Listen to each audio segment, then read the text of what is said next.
welcome back to my YouTube channel where we pretty much can make whatever content we want to. That's the best thing about YouTube and having your own channel. You can make whatever kind of videos you want to make. If you haven't had a chance to yet, guys, go watch some of my old videos. They're all motocross vlogs, riding dirt bikes, 110s, and fun parties, chicks, all that stuff.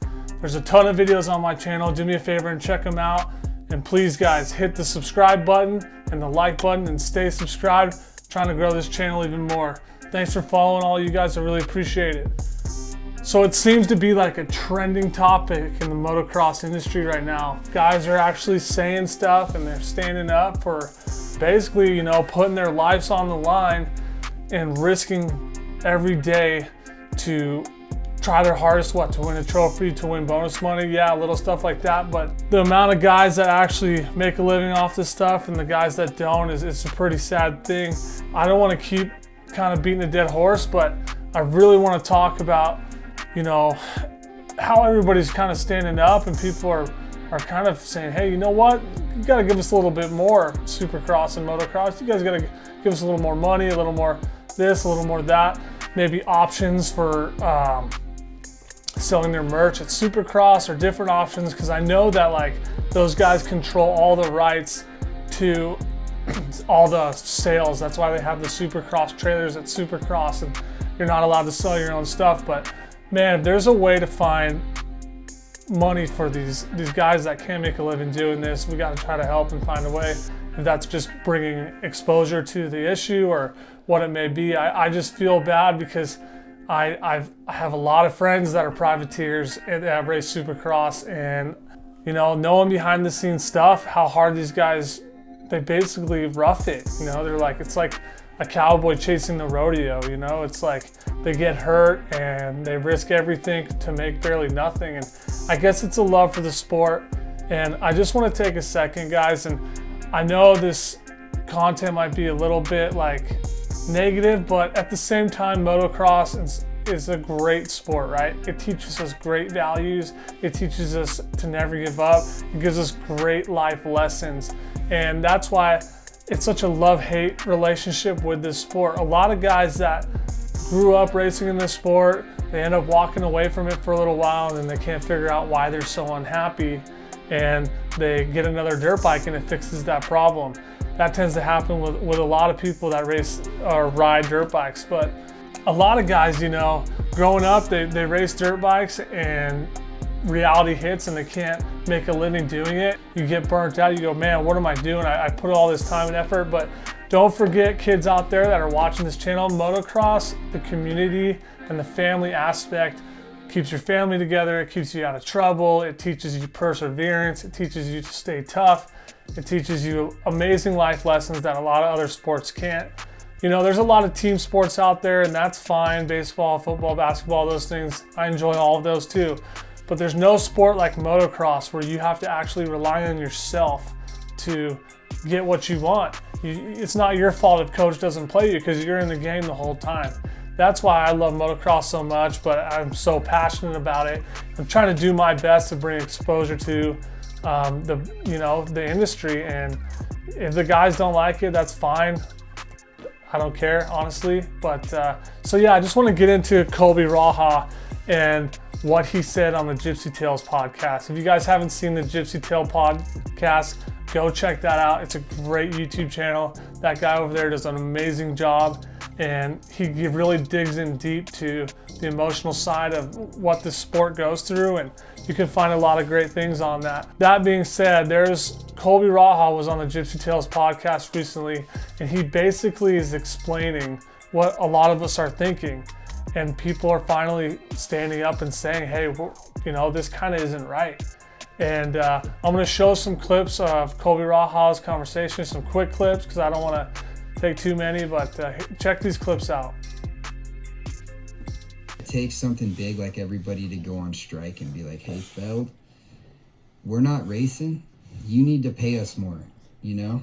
Like 8% payback or whatever, roughly. It's like, dude, come on, guys. Are you kidding me? But if everybody's showing up every event, you know, privateers are lining up and paying money. It's like, why should Feld ever Why should they ever pay you more? You guys are stacking the classes out to race. There's plenty of guys right there to fill the gates. So what do they give it? You know, they don't give a shit. I mean, what he's saying is so true and on point. Like, you can tell Colby Raha is a very intelligent guy. He might not like portray that. He's kind of a hard ass, and everybody knows his style and the way he handles himself. But still, he's very intelligent. You can tell he sees through the blinds. You know, he can see through the lines, through the blinds or lines, whatever, don't matter. But he can read through those lines, you know, and he basically is saying, you know, guys put their freaking, every time they throw their leg over a motorcycle, they're risking everything. And yeah, let's just watch another one. Tune into Supercross and you don't know anything about it. You turn it on, you're like, this looks cool. I see energy drink sponsors. It looks prestigious. It looks professional. How much are they making? And then you're like, I think they make 10 grand for first place in the main event. It's like, well, that guy looks like he's about to totally just break himself in half doing all this stuff. It looks so dangerous. They highlight all the crashes, and it just looks like a carnival event from an outsider looking in that doesn't know how gnarly it is. It's like you see the crash reels. These guys are making what? Okay, but then, yeah, add the bonuses. But we don't even know what their bonuses are. We don't even know what the energy drink sponsors are paying or what the teams pay. It's all hidden. So it's like, as far as I know, I go on my phone and Google it, you know, Supercross payout, 10 grand for first, 5 for second. It's like, dude, how much money? And a bike's 10 grand and you haven't even put any parts on it yet. It's just, back in the day, bikes were so cheap. You could pull up to Anaheim in a pickup truck, sign up, have a fast lap. And it's like, okay, you're not making, I think they're making the same amount of money they made back then. You pull up, you know, you're not making a lot, but you didn't spend a lot. So it's like, yeah, that looks fun. You know, I'm going to go get a bike, try it out, go out in the hills. So yeah, guys, I don't want to kind of say too many negative things, but for the kids out there that watch this channel, if you do watch this channel, just make sure you have a backup plan. It's good. Motocross is a great sport, but it's good for you also to still get a job, learn how to make a wage, and try to contribute to yourself, because nobody's gonna make your life but your own unless you have really rich parents.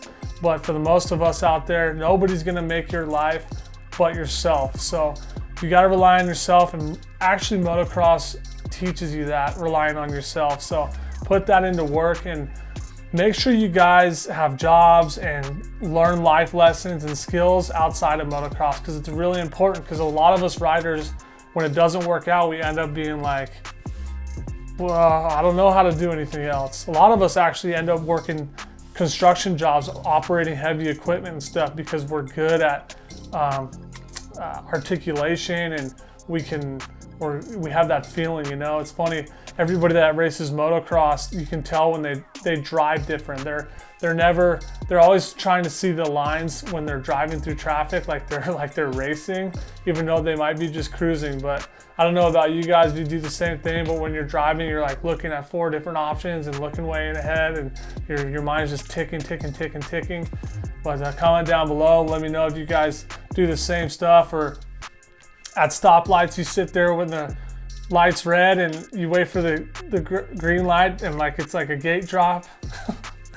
But yeah, I do that stuff all the time, and this is a channel that I want to like help bring exposure to the sport, grow the sport, help kids be more careful, and yeah, just kind of entertain you guys. I enjoy doing it.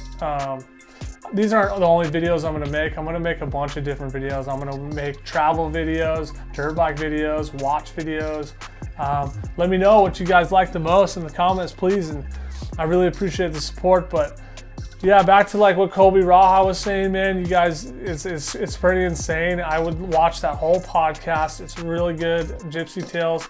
And we're gonna see what happens in this little lull before the Supercross season starts. We've already seen Ken Roxon now on a Suzuki. This guy is just toying with everybody, and it's kind of hilarious. Anyways, guys, thanks for watching this video. Help me quit my day job.